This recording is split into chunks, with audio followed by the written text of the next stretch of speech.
আবু দারদা, সাহাবীর নাম কি? হাদিসের বই ইবনে মাজাহ, হাদিসের বইয়ের নাম কি?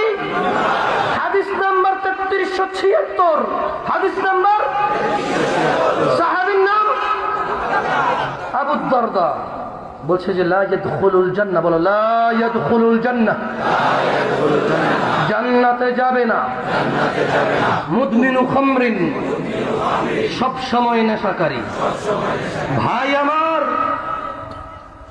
আম্মার ইবনে ইয়াসির রাদিয়াল্লাহু আনহু থেকে বর্ণিত, তিনি বলেন মুস্তাফা আলাইহিস সালাম বলেছেন, হাবিবুল্লাহ বলেছেন, নবীউল্লাহ বলেছেন, খলিলুল্লাহ বলেছেন, রাহমাতাল লিল আলামিন বলেছেন, ইমামুল আম্বিয়া বলেছেন, ইমামুল মুরসালিন বলেছেন, সালাসাতুন লা ইয়াদখুলুনাল জান্নাহ, তিন ব্যক্তি জান্নাতে যাবে না, তিন ব্যক্তি জান্নাতে যাবে না।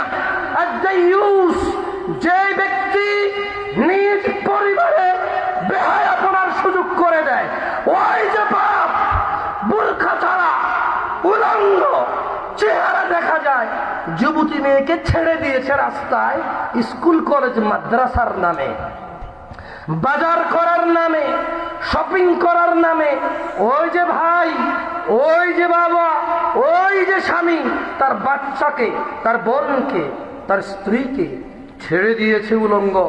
মুস্তাফা আলাইহিস সালাম বলছেন, সালাসাতুন, তিন ব্যক্তি, লা ইয়াদখুলুনাল জান্নাতা আবাদা, কোনদিন, কসমিন কালেও, কোন ইবাদতের বিনিময়ে জান্নাতে যাবে না। এক, দায়্যুস, যে তার পরিবারে অশ্লীলতার সুযোগ করে দিয়েছে।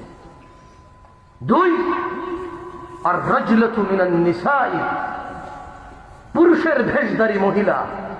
তিন, ওয়া মুদমিনুল খামরি, নিয়মিত, মানে প্রায় হরহামেশায় রেগুলার নেশা করে। এই তিন ব্যক্তি পৃথিবীর কোন ইবাদত, পৃথিবীর কোন আমাল কি দিবে, কোরবানি দিবে, এই অবস্থায় যদি মারা যায় যে সে দায়্যুস, জান্নাতে যাবে না। এই অবস্থায় যদি মারা যায় যে সে নারী অথচ পুরুষ ভেসে, জান্নাতে যাবে না। এই অবস্থায় যদি মারা যায় সে নেশাখোর, জান্নাতে যাবে না।